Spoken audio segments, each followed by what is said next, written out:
Hello. I am back.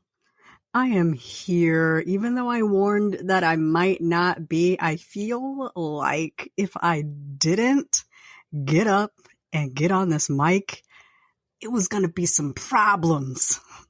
Some problems. Not really, I'm playing, but I love that y'all look forward to this podcast, and I look forward to bringing it to you on the days I feel like doing it. So I am back. Hello. Welcome back to the Bookcast. This is my platform for sharing short fiction and updates on what I'm reading and writing. This is episode 61. I am D.L. White, author of 12 contemporary Southern and romantic fiction novels featuring Black men and women. I'm also a big fan of books, so we usually begin with a book report. And then we talk about writing and other stuff. And I'm currently working on a little dessert project. That's a project I'm doing that's just for fun, just for the love of writing. And for me, that's fan fiction. I am working on The Story of Kate, which is a piece for our writing challenge at the fan fiction archive that I run. I'll talk more about that in our writing update. I want to issue my extreme thanks for your support of this podcast, whether it's a message in my inbox, a tweet, a comment on my YouTube channel. It does not go unnoticed. I see them all. I try to reply to them all. If I miss you, charge it to my head. My short span of attention and not my heart. I love you all. If you would like to offer more support, please head over to buymeacoffee.com/books by DL White. There you can offer a one-time or recurring monthly gift. I would be most grateful for your support in that endeavor. This is a woman-owned, run, self-funded type of thing we're going on here. So I appreciate your support. The other way you can support is to buy my books and talk about my books, but mostly buy the books. Booksbydlwhite.com/books has all of the good stuff. My titles are available in ebook, audio, and print. Most of them are available in all three formats. You can also snag print copies of my books from bookshop.org and Resist Booksellers. Purchasing directly from me at my store puts those monies directly into my pocket with virtually no middleman taking a percentage of the retail price. If you prefer to buy them retail, all my titles are available in ebook wherever they're sold. Amazon, Barnes & Noble Nook, Apple Books, Kobo Books, Google Play. They are also available via subscription sites like Scribd, which is changing to Evolve, something. I don't know. I just got the emails this week, but it seems like your Scribd app will automatically switch into a different app. And if you use Scribd for like documents and stuff, you have to download a different app. I don't know. Don't get me lying. I don't know. But my titles are also available at Kobo Plus. All of the ebooks that I have available and all of the audiobooks that I have available are on Kobo Plus. And if you are a member, I believe it's $11.99 for ebooks and audio. You can put Books by D.L. White into your face all day and all night. So they're also available to request at your local library through Libby or Hoopla. So snatch them up. Books on sale. Leslie's Curl and Dye is still on sale, an audiobook for 99 cents at a few retailers. Head to payhip.com/books by DL White. There's a banner at the top of the page. I'm using that to keep the links to any books I have on sale handy. That title is normally like $11.99 in audio, so 99 cents is a steal. And if you go to, I believe it's chirp.com, they have so many audiobooks that are on discount. Like I need to stay off of Chirp, but every time I go on there, I buy like 5 audiobooks because like 99 cents is a really good deal for audio. So all of the books that I have available, I believe, are on Chirp, cheaper than an Audible credit. I'm just saying. Stay tuned because I will have a few sales, I think, in November and December. So this past week, I was in New York and I flew in Monday, Westchester County, death to HPN Airport. I absolutely hated it. It's a small airport, but it was so chaotic. Like, I know people complain about LaGuardia and LAX. Let me tell you, those are upgrades compared to Westchester County Airport. I did not enjoy the experience, but New York was delightful. Had a really great time. We were out in New York in the market. I walked like 14,000 steps on Tuesday. We were all up in Manhattan. We took the train from Westchester County into Grand Central Station and did our route really from there, went into a bunch of different outlets. Y'all know I work for a beverage giant, and our New York bottler was really generous to take us around on their route, show us how they merchandise things, what's selling up there, what's not, what goals do we have to hit to be better in that market. Walked around most of the day, then went to the World Trade Center Memorial. That was a really solemn, beautiful experience. And then we went to this like food court type of place. I forget what it's called. The name totally escaped me, but it was super neat. I got Korean fried chicken. And let me just tell y'all, serving sizes are huge. Are people able to really eat all that food or what? Because I had weight loss surgery in 2012. My stomach is surgically smaller, and I have made a concerted effort to not push the capacity that I have. Like, I could probably eat more, but it would not be pleasant for people around me. I don't like to be so full I can't breathe. So when I'm done, I am done, especially if I'm eating firm protein, like a piece of chicken, a piece of fish, pork, beef. Beef is a real problem. It's really delicious and I want to eat a lot of it, but I can't.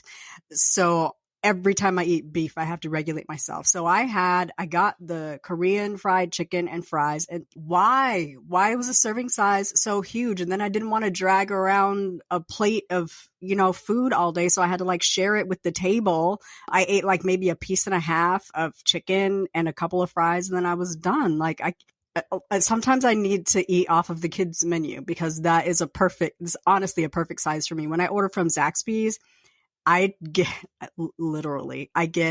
one of the kids' box of Zaxby's and then like an extra chicken strip.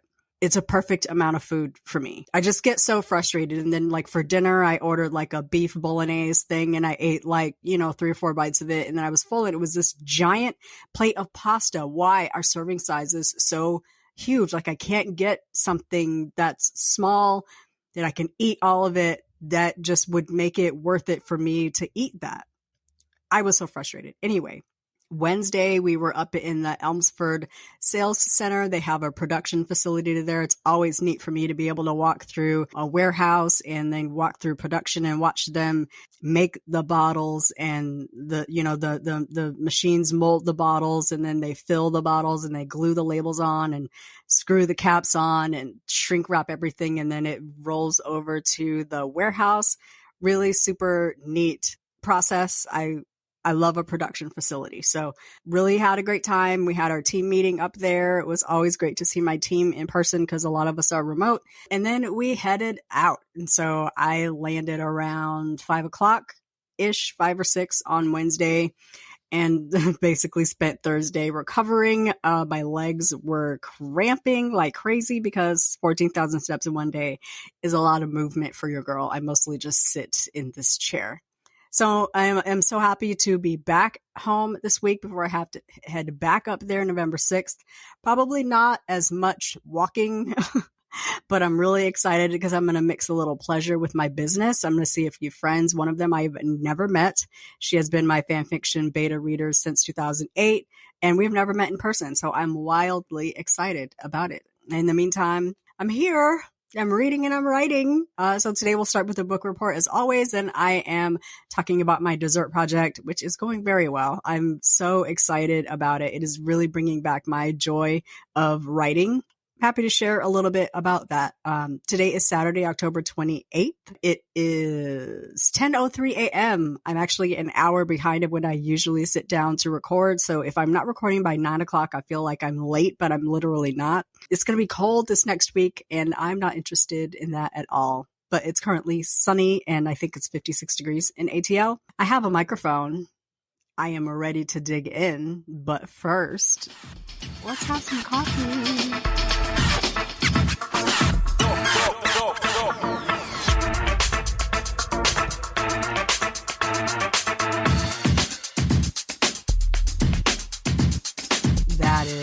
That's the good stuff.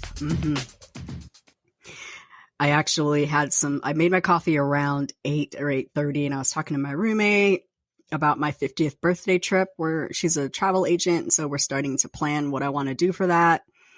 And then I sat here and did my little rundown prep, and I listened to a podcast. So my coffee had a little chance to cool down. I like it slammable. So let's begin with the book report, because I am a bookhead. If I'm going to do anything, I'm going to read a book. I have read 143 of my challenge to read 175 books this year. I am finally on track with my Goodreads challenge. Woo-hoo! Shout out to Amazon Originals, because they are all very short, and I was able to catch up this week.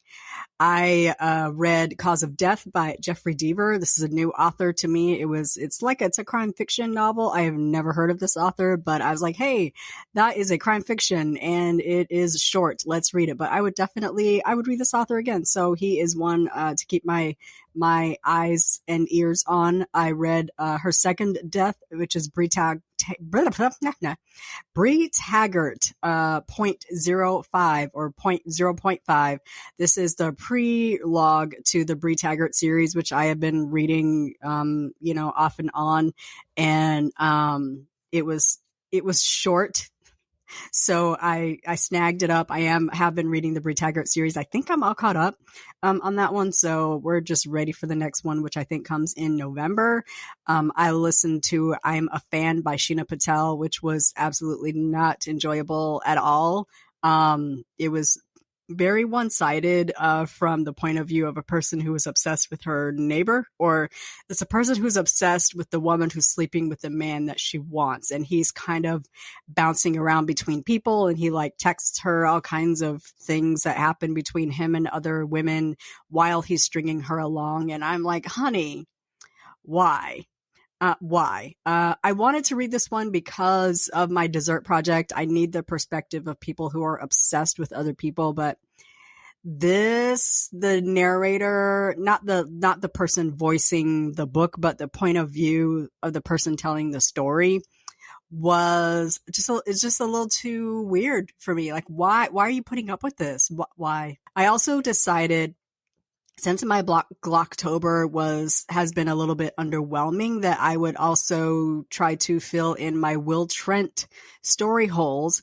If you know me at all, you know I love me some Karin Slaughter, and recently one of her series has hit ABC TV, I believe. Will Trent series is great. It's awesome, awesome, awesome. So I didn't get Will Trent number 1, which I think is called Triptych. I haven't started with that one, but I did start with number 2, Fractured. This is Will Trent number 2. And if you have read or if you have watched the Will Trent series, this book is where the series begins. So, on Fractured, we meet Paul Campano, who is played by Mark Paul Gosselaar in the TV series. So this is where the actual TV series begins. And then I read Undone, which is Will Trent number 3, which continues on with Will Trent and Dr. Sarah Linton. And then we meet, we meet Will's commander, Amanda. She is the captain at the Georgia Bureau of Investigation. And then his partner, Faith, who moves over, I believe, from the Atlanta Police Department to the Georgia Bureau of Investigation. So this is kind of really where the series gets its feet under it. So I am now reading Broken, which is Will Trent number 4, and really enjoying it so far. I'm also reading A Welcome Reunion by Lucinda Berry. It's I have no idea what it's about. It was short, so I picked it out, and it's in Kindle Unlimited, so I downloaded it. It has ebook and audio included because she is, of course, on the Amazon imprint. It's the only way that you get audio included with Kindle Unlimited is if they are on the Amazon imprint, so I take full advantage of that. Unfortunately, I could not get through The Snowman by Jo Nesbø. It just was not my jam. My deepest apologies to Dr. Raymond. I appreciate the referral. Please don't stop recommending books to me. I just could not. I was trying. I just could not get into it. I can't explain why. It was a mood. It was just a mood. So I read 5 books this week, which is very surprising. I actually got through most of them Thursday and Friday because I decided I wanted to catch up. It was not going to be okay to go another week 4 books behind. I'm currently reading 2. I DNF'd 1. It was a good week for reading. Writing update. The Story of Kate is chugging right along. It's going very well, actually. I just posted I posted the prologue. And chapter 4, I posted yesterday, going really well. The reception is great so far. Again, I am writing this over at insyncfiction.com, which is the fan fiction archive that I own and operate. There's been a lot of activity around the NSYNC fandom this week. A lot of negative press around one member, which I have been working hard to not comment on, biting a hole in my tongue. But we remain positive and hopeful that hopefully there will be a reunion someday. And if that member wants to get back into the good graces, what that member can do is give us NSYNC back. So that's all I have to say about that. All I care about is the group. I don't care about nothing personal about anybody. All I care about is the group. So Story of Kate is going really well. Again, this is my story about my character that suffers from erotomania. All right, I lost internet. I have no idea where I left off, but we'll figure it out. So just going to roll it back for a minute. I am writing The Story of Kate, which is a story involving a woman who suffers from erotomania. This is it's a condition or a disorder in which people believe that someone is in love with them. And the character's name is Kate. Her name is actually Melanie Catherine, but she's been going by Kate since the man she thinks is in love with her released a album called The Story of Kate. She feels like that's a sign, and she's been going by Kate since that album released. Kate is married, and Mark is kind of a doofus. He sees it, and he knows that she's ill, but doesn't think it's as serious as it is, so he's not really paying attention. He runs a production company, and he's just kind of not really paying attention, which really leaves Kate to do whatever she's doing. She and Mark live near this pop star and his wife, and they're just kind of going about life. Everything is great. They're still newlyweds. They just celebrated their 2nd wedding anniversary. Wife is pregnant, and life is really good. And just weird things start happening. Like stuff starts disappearing around the house, and then their house gets broken into, and a bunch of things have been destroyed. All of their photos together are ripped apart, and there's holes punched through all the photos. Furniture was destroyed. All of his wife's things all her clothes are thrown about the bedroom. She stole all of the jewelry, all of her perfume was smashed into the tub, all of her makeup, everything on her side of the bathroom is just cast off the counter. It's a mess, but none of his stuff is messed with except for this person broke into the studio that he has in the basement of his home and stole his demo CDs, his unfinished recordings. And he's got backups in his computer, but someone has the actual CDs, and this makes him nervous because unreleased material that is sent out to the public, it's really hard to get that back. You can't unring that bell. So that's kind of where we are in the story. This super happy couple, weird things start happening, and they're just kind of starting to realize that things are weird. What's what's happening here. So it's kind of fun to me to roll this story out like piece by piece. It's alternating perspective. I write stories as they come to me. So they come to me in present tense. It's really much, it's very in your face and right now and immediate. It is third person present tense from the point of view of JC and Serena, who are my married couple. They're actually from a story that like, it's my magnum opus. All I want to do is like the first really long drawn out story that I wrote. It's like, it's 80 chapters of just like a fan that falls for a pop star actually that falls for a fan that he meets on a flight, and he asks her out again and again and again and ends up flying her back and forth from Atlanta to LA and then ends up moving her to LA. It is the story. It's their love story. So, I decided instead of inventing a whole new couple, I would just bring JC and Serena back because everybody loves JC and Serena at the archive. And so let's just continue, their love story, except give it a little bit of a thriller bend. I am rolling out this story. I totally lost my train of thought. What am I talking about? Anyway, it's a lot of fun. I don't remember if I read the description of the story before. I think I read it and then deleted it because it sounded stupid, but I am going to include it now. So here is the, I guess what they call the blurb for the story. Behind the smile of a fawning fan lies obsession. When pop star JC Chasez becomes the target of a delusional stan, no one realizes the depths of her mania or the danger she poses. Not JC, who brushes off troubling signs, not his wife Serena, focused on a high-powered career and starting a family. Kate sees messages no one else can. She hears orders to complete a mission that no one else hears. She knows what JC truly wants, and she'll go to terrifying lengths to make it happen.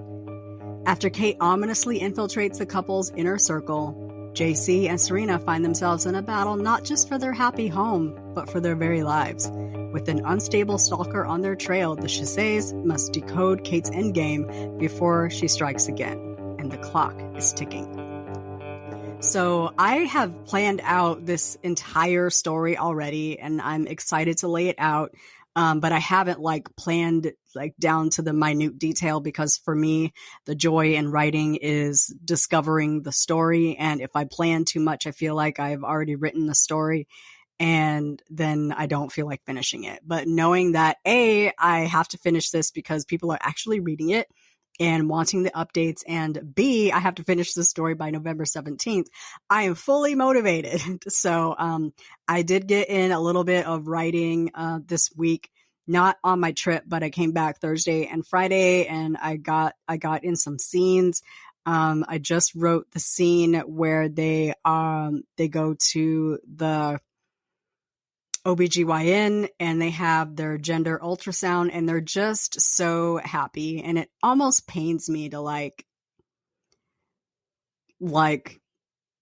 throw a kink into their happy home. But also I'm really looking forward to Kate absolutely misinterpreting what's going on and throwing herself kind of into this family structure and really trying to ruin it. So it's been a good time. It's really bringing back the joy of writing to me, of writing where I'm not worried about it being perfect.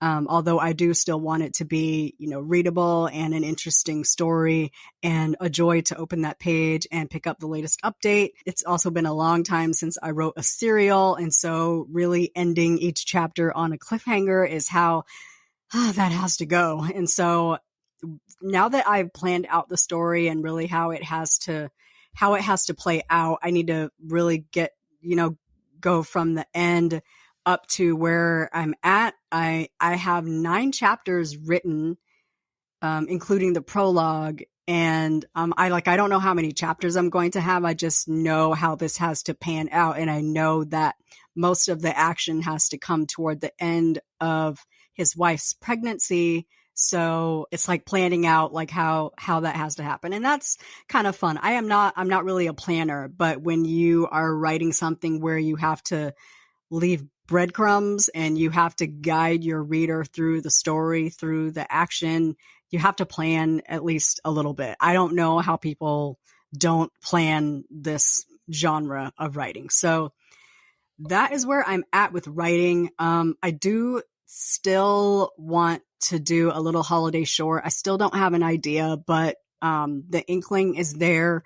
Since I've had my head stuck in crime fiction for so long, I've been able to take a nice longish break from romance, which always stokes, the fire and always makes me want to kind of dig back into it. What I really needed a break. I really, really needed a break. And I am really enjoying my little break here over in crime fiction. Just a little something different, give me a clean slate, give me some objectivity, and also like getting back into the habit of writing and writing where people seem to enjoy the work. Has been fun. And who knows what's going to happen in 2024 once I get through this story. It is not perfect. It is not something that would get good ratings at Goodreads, but it's my first foray into like a thriller story, reading a lot of books about stalkers and people with erotomania and people who dig really deep into parasocial relationships. So that's really been occupying my time. And that's great because we're kind of digging really into hibernation season for me. And it keeps my fingers and my eyes and my ears busy. So that is the writing update. Again, if you are interested in reading this story, if you like fan fiction, if you like NSYNC fan fiction, encourage you to look me up at nsyncfiction.com. My username is Miss M. I have opened up social media profiles for that personality. She is on Twitter and Instagram and TikTok, and she also has a Substack. It's Miss M Fanfic. So find me, follow me if you dare. I am drawing this story out. I post a couple of times a week. And so you're not getting the whole story at once. It's more of like a Kindle Vella experience. So it's a serial. So you get the story a piece at a time and you just enjoy it as it comes. And I'm well ahead in writing. And like I just finished writing chapter 9 and I have posted chapter 4. So I'm well ahead, but I do need to I want to get, way ahead, maybe finish it. And then I can know how often I have to post before, I can post the end before on or before November 17th. So I'm just rambling at this point, but it's fun. I'm having a good time. So I cannot think of anything else to update you all on. Everything's good. So that brings us to the end of today's episode. Thank you for joining me for an episode of the Bookcast. I will be back next week with a reading update and a writing update. Please enjoy your weekend. Have a superlative week, and we will chat again soon. Bye-bye.